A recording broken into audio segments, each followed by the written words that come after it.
बच्चों, chapter 7 transpiration में हम अगला टॉपिक स्टार्ट करेंगे आज।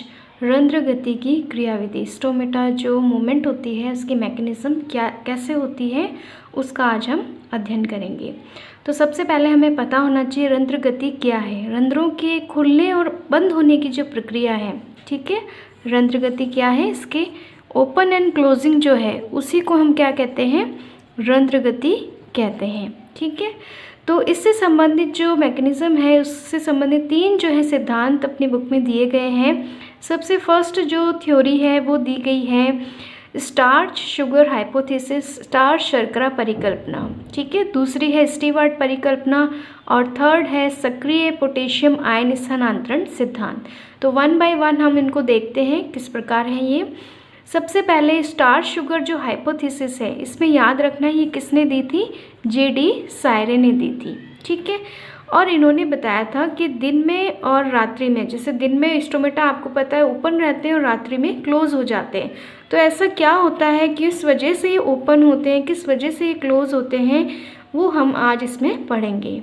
तो दिन में देखते हैं हम सबसे पहले कि स्टोमेटा जो है वो कैसे खुलते हैं। दिन के समय क्या होता है, प्लांट्स रेस्पिरेशन करते हैं और जो CO2 को उन्होंने छोड़ा है, ठीक है, जो रिलीज़ की है, वो CO2 किस काम में आ जाती है, फोटोसिंथेसिस क्रिया में वो प्रयोग में ले ली जाती है।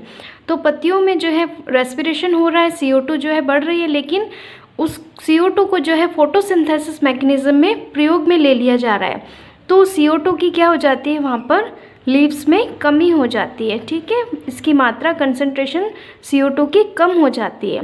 CO2 की कमी की वजह से जो गार्ड सेल हैं, द्वार कोशिकाएं हैं, उनकी जो pH है, ठीक है, pH क्या हो जाती है, उनकी अधिक हो जाती है। क्यों? क्योंकि CO2 क्या होती है, नेचर में एसिडिक होती है। तो CO2 जो है कि कमी के कारण pH इंक्रीज़ हो रही है। CO2 एसिडिक होने के कारण इसकी pH जो होती है वो कम होती है, लेकिन इसकी कंसंट्रेशन क्या हो रही है, कम हो रही है। तो pH क्या होगी, इसमें बढ़ेगी। pH के बढ़ने से क्या होगा, जो लीव्स में स्टोर फूड है, स्टार्च, ठीक है, ये जो है इसमें एक एंजाइम एक्टिवेट हो जाता है pH बढ़ने से। उस एंजाइम को कहते हैं फॉस्फोराइलेज एंजाइम। फॉस्फोराइलेज एंजाइम ये कब एक्टिवेट होता है, जब pH जो होती है वो इंक्रीज़ हो जाती है, बढ़ जाती है। अब ये जो फॉस्फोराइलेज एंजाइम है, ये फूड जो इसमें पत्तियों में स्टोर है, जो कैसा होता है, इनसॉल्युबल होता है, अविलेय होता है। अब इसको क्या करता है, ये इसको अपघटित कर देता है ग्लूकोज 1 फॉस्फेट में। ठीक है, ग्लूकोज 1 फॉस्फेट में स्टार्च को फॉस्फोराइलेज एंजाइम अपघटित कर देता है। और ये जो ग्लूकोज 1 फॉस्फेट है, ये क्या होता है, विलय होता है। ठीक है, अब विलय होने के कारण ये क्या होगा, द्वार कोशिकाओं में सॉल्युबल है तो घुल जाएगा, और घुलने से क्या होगा, DPD जो होगी वो अधिक हो जाएगी, क्योंकि ये एक प्रकार का क्या है, विलय है। ठीक है, विलय की मात्रा बढ़ने से आपने लास्ट चैप्टर्स में पढ़ा था, DPD क्या होती है, इंक्रीज़ होती है, और साथ ही उसका ऑस्मोटिक प्रेशर भी क्या होगा, इंक्रीज़ होगा। तो DPD भी इंक्रीज़ हो रही है और OP भी इसका इंक्रीज़ हो रहा है। तब अब कौन सी क्रिया होगी यहाँ पर, एंडोऑस्मोसिस होगा, अंतः परासरण होगा। अंतः परासरण यानी द्वार कोशिकाओं में जल जो है वो प्रवेश करेगा। द्वार कोशिकाएं कैसी हो जाएंगी, जल जब इसमें प्रवेश करेगा ये टर्जिड हो जाएंगी, स्फीत हो जाएंगी। ठीक है, और आपको बताया था जब द्वार कोशिकाएं स्फीत हो जाती हैं तो उस कंडीशन में स्टोमेटा जो होते हैं वो खुल जाते हैं। ठीक है, इसकी मैकेनिज्म समझ आई आपको। वापस से एक बार बता देते हैं। दिन के समय CO2 फोटोसिंथेसिस में प्रयोग में ले ली जाती है, जिससे लीव्स में उसकी कमी हो जाती है। द्वार कोशिकाओं का pH इंक्रीज़ हो जाता है क्योंकि CO2 कम हो रही है।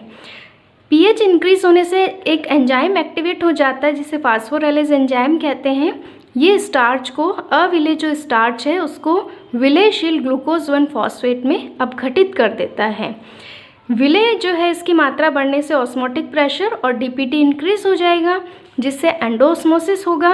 ठीक है, क्योंकि द्वार कोशिकाओं में डीपीडी अधिक हो गई है, वह सहायक कोशिकाओं से जल अपने अंदर लेगी। द्वार कोशिकाएं स्फीत हो जाएंगी और रंध्र जो है खुल जाएंगे। क्लियर है? ये सारी प्रक्रिया कहाँ हो रही है? दिन के समय हो रही है। और रात्रि में क्या होता है? जस्ट इसका उल्टा होता है। ठीक है, रात्रि में CO2 की जो मात्रा है रात्रि में बढ़ जाएगी। क्यों? क्योंकि रेस्पिरेशन हो रहा है रात्रि में भी, लेकिन कौन सी क्रिया नहीं हो रही है? फोटोसिंथेसिस की। ठीक है, तो फोटोसिंथेसिस ना होने के कारण रेस्पिरेशन के द्वारा छोड़ी गई CO2 जो है वो बढ़ती जाएगी द्वार कोशिकाओं में। CO2 जब इंक्रीज होगी तो द्वार कोशिकाओं का pH क्या होगा? कम होगा, क्योंकि CO2 pH को कम करता है। pH कम होने से जो ग्लूकोज 1 फॉस्फेट था, ग्लूकोज 1 फॉस्फेट ये लो pH पर क्या हो जाता है?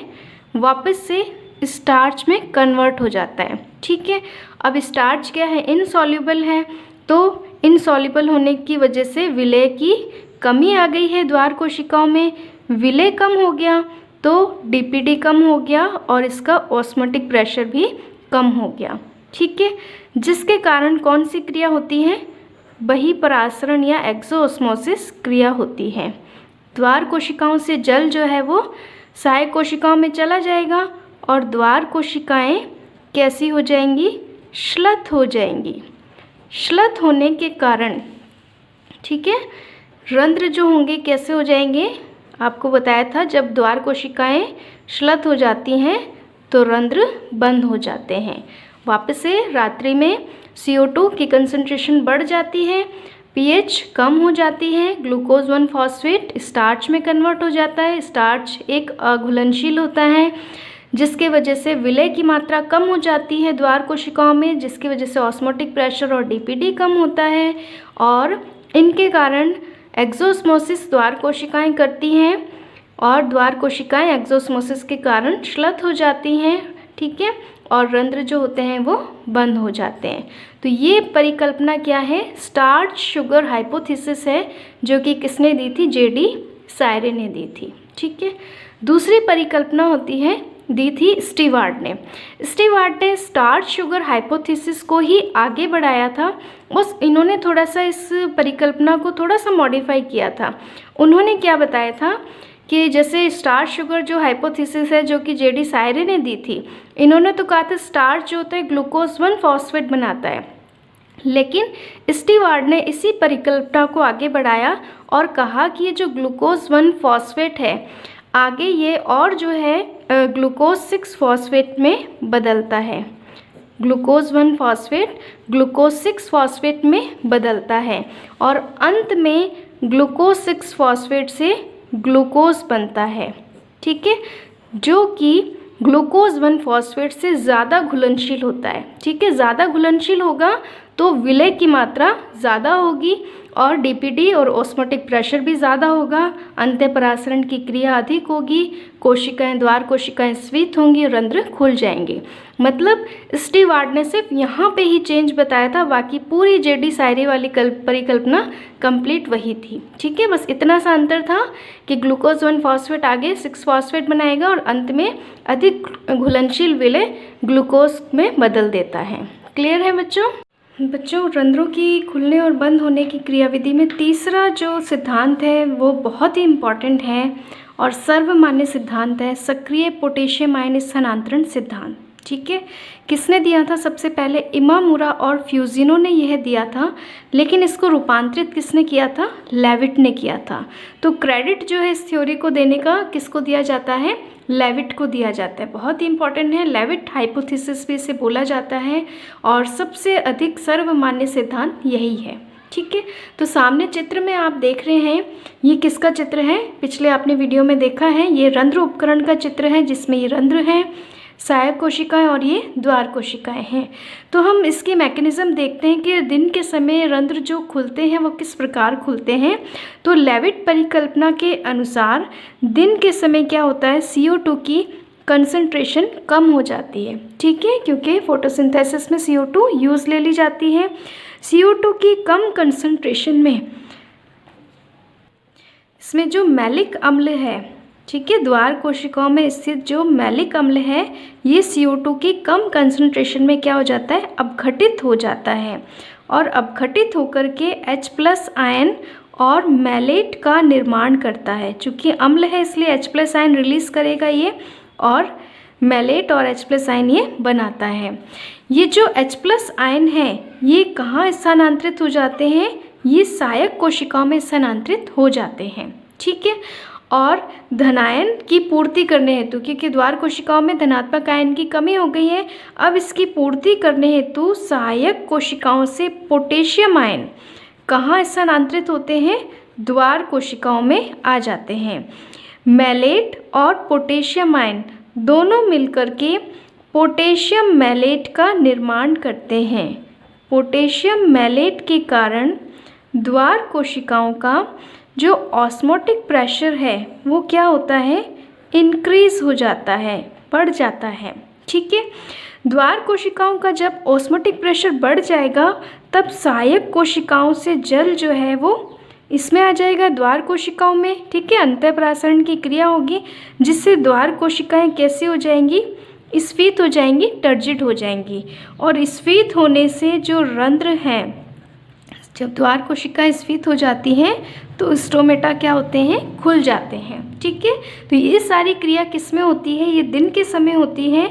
लेविट ने यही समझाया था, दिन के समय CO2 में कमी आ जाती है। कम CO2 के माहौल में मैलिक अम्ल अपघटित हो जाता है H+ आयन और मैलेट में। H+ आयन द्वार कोशिकाओं से सहायक कोशिकाओं में चले जाते हैं और सहायक कोशिकाओं से पोटेशियम आयन द्वार कोशिकाओं में आ जाते हैं। चूँकि इसमें पोटेशियम का स्थानांतरण हो रहा है इसलिए इस थ्योरी को सक्रिय पोटेशियम आयन स्थानांतरण बोला जाता है। पोटेशियम आयन और मैलेट पोटेशियम मैलेट का निर्माण करते हैं जिससे ऑस्मोटिक प्रेशर बढ़ जाएगा, एंडोस्मोसिस होगा और जल जो है वो स्फीत इसमें द्वार कोशिका में आ जाएगा जिससे द्वार कोशिकाएं स्फीत हो जाएंगी और रंध्र खुल जाएंगे।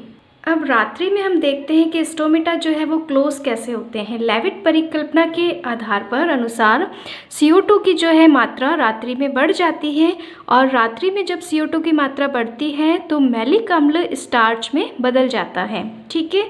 जिसके कारण और CO2 की मात्रा बढ़ने के कारण जो एब्सिसिक अम्ल है, द्वार कोशिकाओं में स्थित एब्सिसिक अम्ल की मात्रा बढ़ जाएगी।